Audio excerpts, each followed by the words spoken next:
Hello and welcome to Coffee and Bonsai with Tom. Today we're going to work on my mini Manny forest that you see here. You can see it's got a nice trunk. It's starting to bark up. Just needs some maintenance pruning. Everything's getting a bit long, a bit shaggy. We've got quite a few sets of leaves. And take a look at these leaves. They're sort of they're kind of a mottled green and sort of a clam's shell shape. And they're just really a charming, charming variety on this tree for sure. A little background on this tree. You might recall when I created this forest, I think it was last summer, I had three individually potted trees that were actually small and not very strong looking. And since putting them in this forest, they've really taken off. I mean, specifically that main tree has gotten quite strong and has kind of a nice looking little trunk on it there. These trees actually I've had for quite a while. When my daughter went off to college, she had these in like a small little, I don't know, like those Home Depot little green 4-inch pots. And, these poor things were left to fend for themselves for, I don't know, 6, 8 months. And by the time I noticed them, they were severely, severely dried out. But, I was watering her other plants, which I'd taken care of. Somehow I missed this one. So I just threw some water on it. And I was shocked when a few weeks later, it was clearly responding. And I had no experience with Portulacaria Afra at this point. But that was, the very beginning of my fascination with these amazing succulents. And I think it's kind of cool that, it was sort of a inadvertent gift from my daughter. I have just been developing and, you know, working with these trees ever since, and I think they're coming a long way. Like I mean, if I look at this main tree in particular, I really like the bark. It's finally seems to be forming. And I have one more of these. I'm not sure where the other one is. Actually, there were four in that pot, but anyway, here's three of them. But let's get cracking on the pruning. I think I'll start with this first tree.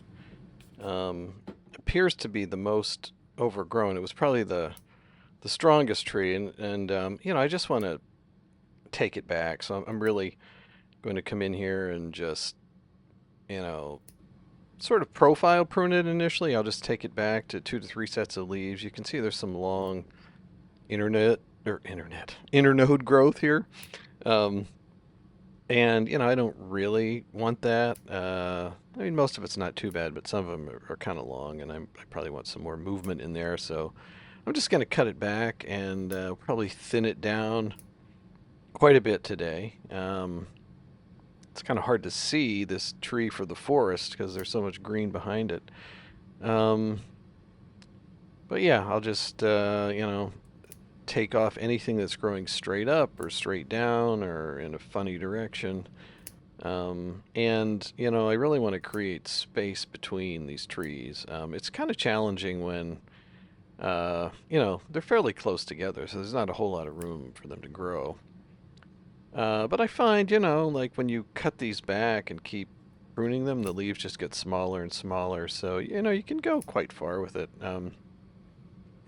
So I'll just take off some of the older leaves and try to create some space on this tree and get rid of, redundant branches if you have three, certainly, but sometimes even two coming out near the same place. You kind of want to simplify that so that it looks more like a tree and less like a bush.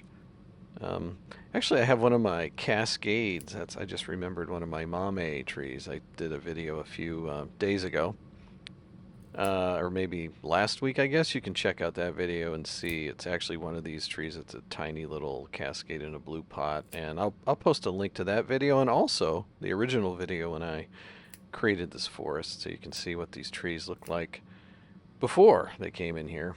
And it's already looking a little better. I'm just getting rid of stuff going up, down, into the neighbors, crossing the trunk.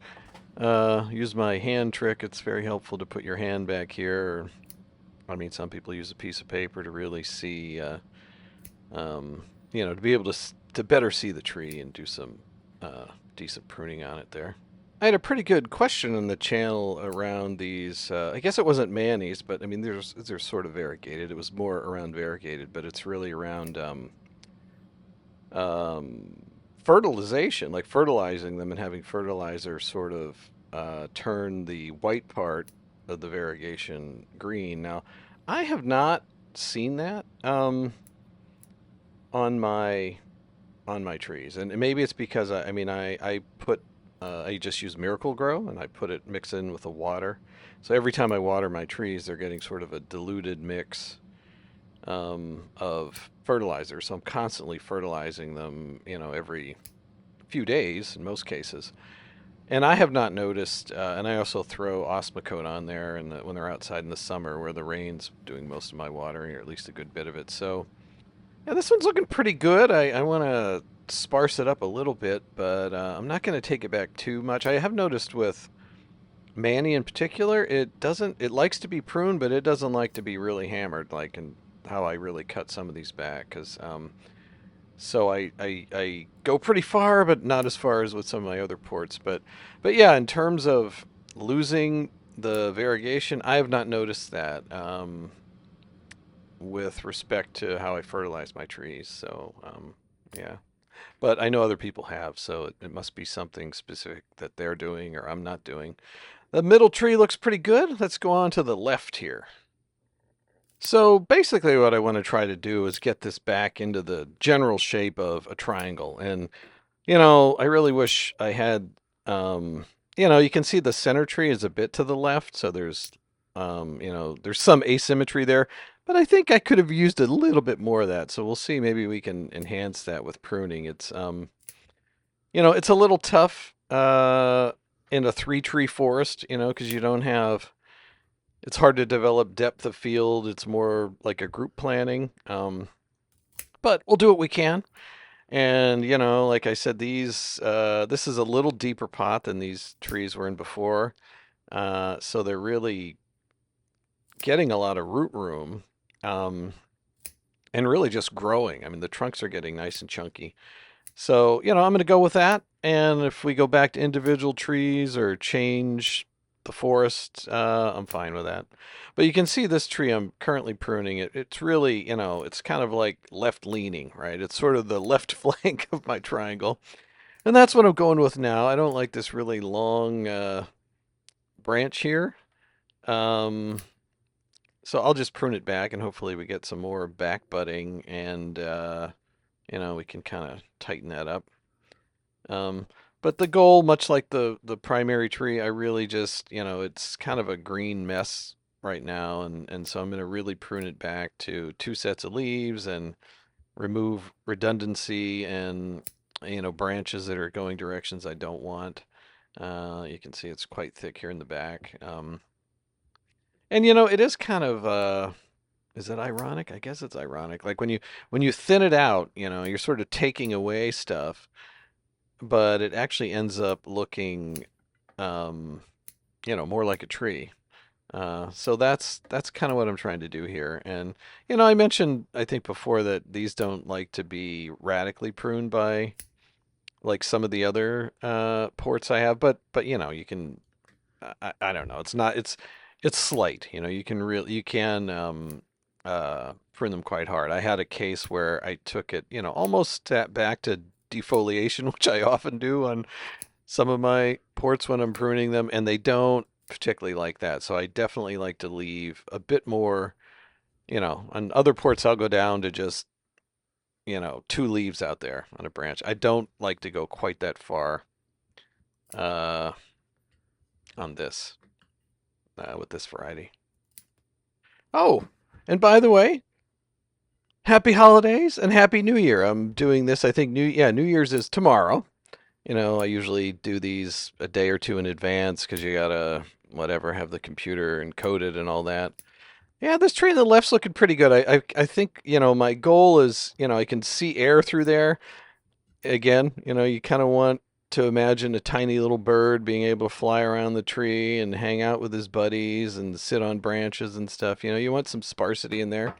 So I think that's pretty good for that one. Let me just readjust the camera. I always try to give you like a view that is kind of more forest-like, and I actually like the rocks in here. It's sort of like I'm a big fan of rocks. If you haven't tried them, just try it. I mean, I know like Nigel and other folks use them, for a variety of reasons, but I just think aesthetically, um, they're quite pleasing. So anyway, I'm moving on to this right tree, and same principles I mentioned before. But like I said, I wanted to wish everyone a great new year. I hope you get everything you like. I always try to put out 2 videos a week. I think I just overdid it during Christmas week, and I could not. I just couldn't do the Thursday video. So I apologize for that if anyone was looking forward to that. But you probably had a lot of fun stuff to distract you anyway. But yeah, I'm feeling better now, so hopefully I get back on my regular 2 videos a week schedule. I mean, heaven knows I got a lot of stuff that needs pruning, so a lot of work to do there. So here I'm just taking a lot of the leaves out. I like to take out the old leaves, leaves that are pointing down. It really just helps create that sparsity and space for the birds to fly that I was just talking about a few minutes ago. And it's an easy way to really to do that, and you're going to get much finer growth, and so it just always pays off in my experience to to get rid of old leaves, with ports, because they just love to grow new stuff. They love nothing better than feeding the virtual elephants and just growing more food for them. I mean, that's what they're all about, and so they're practically made for pruning. I definitely have to do some branch selection on this one at some point, but for now, I just want to neaten it up so it doesn't bother me when I look at it, and probably when I put it outside for the glorious summer sun, I will do some of that branch, cut it back hard on those branches to get nice tight growth. So I think we're kind of coming in the home stretch here. Um, yeah, I think this looks pretty good. You can see I've got a that one just came up from a leaf. I don't believe I put that in the ground. Here's another one over here that's trying to start. And usually, I don't know, some wild leaf that really wants to grow roots falls off, and I notice it seems to be doing that, and I just let it go. So and it'd actually be nice because the one up front on the right looks pretty well established, so I'm quite sure that one's taken. And if this other one on the left does, I kind of like to have an odd number tree, so you want to go, 1, 3, 5, 7, 9.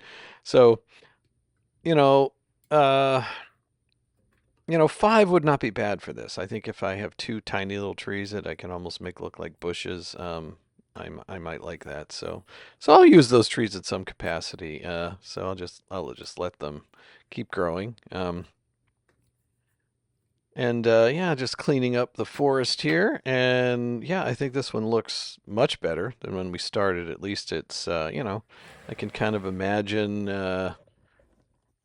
maybe having a picnic under here somewhere, and some birds flying around. And I think it looks pretty good. We've kind of got this A-frame style. This triangle has been restored, and I think it's probably a good spot to, let it grow. I always kind of like to do some fine tuning here. I think I have a few leaves that are, kind of straight up or straight down, and just kind of look out of scale and wrong. You may as well cut them off. You'll get new, smaller leaves. I think I'll do the same here. Cut this off a little tighter.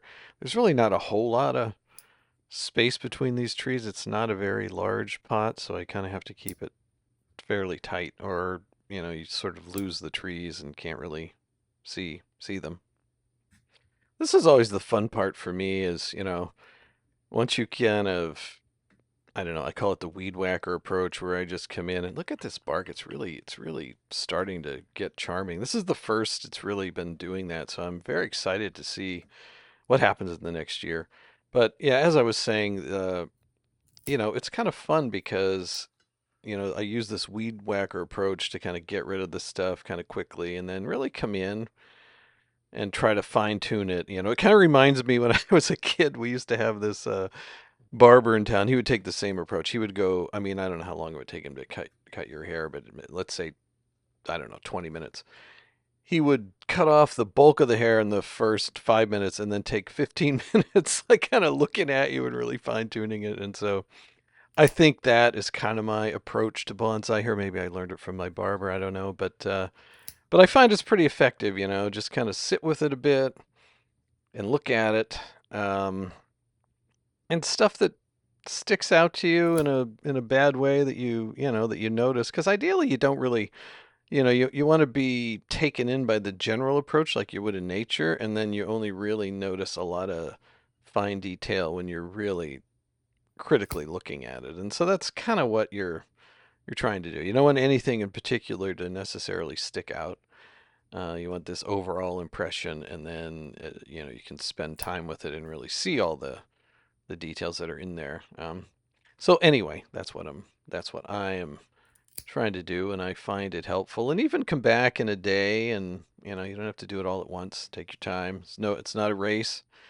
And this whole hobby is all about patience, and so you can spend some more time on it. I think this one in the back is it kind of you can't really see it from this angle, but it kind of sticks a bit far out to the back, and I don't know. I may or may not deal with that. You can see this branch.